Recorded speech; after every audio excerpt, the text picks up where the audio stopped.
আব্বা, শাপলার এত লেখাপড়া করার দরকার কি? বরং আমরা কাজ করি, আমরা সুজনের সাথে শাপলার বিয়েটা দিয়ে দিই, ভালো হবে। বিয়ের পর ও আমাদের বাসায় কাজ করলো, যে পাশাপাশি যদি লেখাপড়া চালায় যেতে পারে চালায় যাবে, আর যদি চাপ হয়ে যায় ছেড়ে দিবে, লেখাপড়ার দরকার নাই। আর এদিকে সুজনের আমরা কেয়ারটেকার বানাই দিই আমাদের বাসার, তাইলেই তো হয়। কি করলি তুই?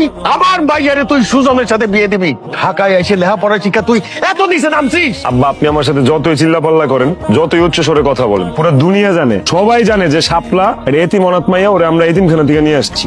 না, শাপলা অনাথ এতিম না, সে তোর মতো আমার আরেকটা সন্তান।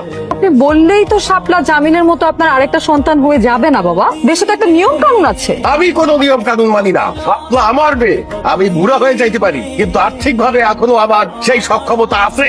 আমি শাপলারে ঢাকায় রাখিয়া পড়ানোর ক্ষমতা রাখি। আব্বা, আপনি অযথাই সেন্টিমেন্টাল হয়ে যেতেছেন। আপনার বয়স হয়েছে, আপনি শাপলারে ঢাকায় রেখে লেখাপড়া করবেন, গ্রামে আপনি একলা থাকবেন, আপনি তো একা থাকতে পারবেন না চাইলেই। আমি থাকবো না তো গ্রামে, আমি ওর কাছে থাকবো ঢাকায়। তারপরেও বাবা হইয়া আমি তো আমার সন্তানের ভবিষ্যৎ নষ্ট করে দিতে পারি না। শাপলার প্রতি ভালোবাসা দেখায় আবেগ দিয়ে আপনি যে কথাগুলো বললেন, সেগুলো শুধু মুখেই বলা সম্ভব, বাস্তবে জীবনে এটা সম্ভব না। কাটা জীবন আপনি গ্রামে কাটাইছেন, আপনি কিভাবে ঢাকা শহরে এসে খাপ খাওয়ায় চলবেন, মানায় চলবেন? আপনার দম বন্ধ হয়ে আসবে। আসবে, তারপরেও শাপলার জন্যই আমি ঢাকায় থাকবো।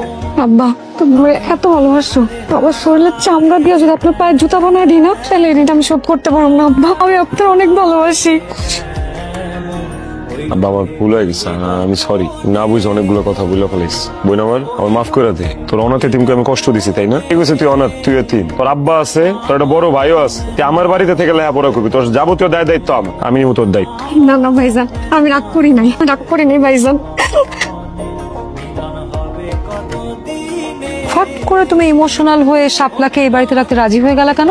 শাপলা যদি এই বাড়িতে থাকে তাহলে তোমার বাবাও এই বাড়িতে থাকবেন, আর তোমার বাবা যদি এই বাড়িতে থাকে তাহলে আমার প্রাইভেসি নষ্ট হবে জামিল। আমি স্বাধীনভাবে কোনো কিছুই করতে পারবো না। তুমি ভুলে যেও না যে এই বাড়িটা কিন্তু আমার বাবার দেয়া, আর তুমি যে চাকরিটা করছো না, সেটাও আমার বাবার দয়াতেই তোমার হয়েছে। নেহায়েত স্টুডেন্ট লাইফে তোমার সুদর্শন চেহারা, তোমার স্মার্টনেস, তুমি ব্রিলিয়ান্ট, এসব দেখে আমি তোমাকে ভালোবেসে ফেলেছিলাম, আর এর জন্য আমার বাবা আমাকে তোমার সাথে বিয়ে দিয়েছিল। আর তার মানে এইটা না জামিল যে তুমি তোমার পুরা গোষ্ঠীকে আমার বাড়িতে এনে আমার লাইফটা তামাতামা করে দিবা। শোনো, আমি কিচ্ছু ভুলি নাই, আমার সব কিছু মনে আছে। বাবা ওই মুহূর্তে হঠাৎ করে রেগে গেছিল না, তাই তার মুখের উপরে কথা বলি না, বুঝছো? তুমি যেভাবে চাবা, যা চাবা তাই হোক। আমি পরে বাবার সব বুঝায় বলবো, ঠিক আছে? তুমি কি বুঝায় বলবা নাকি বুঝায় বলবা না সেটা আমি কিচ্ছু জানি না। আমি খালি জানি ওনারা আমার বাড়িতে পার্মানেন্টলি থাকবে না। পার্মানেন্টলি থাকবে না বললাম তো, আমি বুঝায় বলবো, বিশ্বাস রাখো আমার উপরে। আচ্ছা জান, শোনো, এই নেক্সট ফ্রাইডে আমার অফিসের বস উনি আমাদের বাসায় ডিনার করতে চায়। ফ্রাইডে তো কালকে, কিন্তু আমার মনে হয় কি তোমার বাবা আর বোনের মাঝখানে এরকম একটা বড় মাপের মানুষকে না আনাটা উচিত হবে।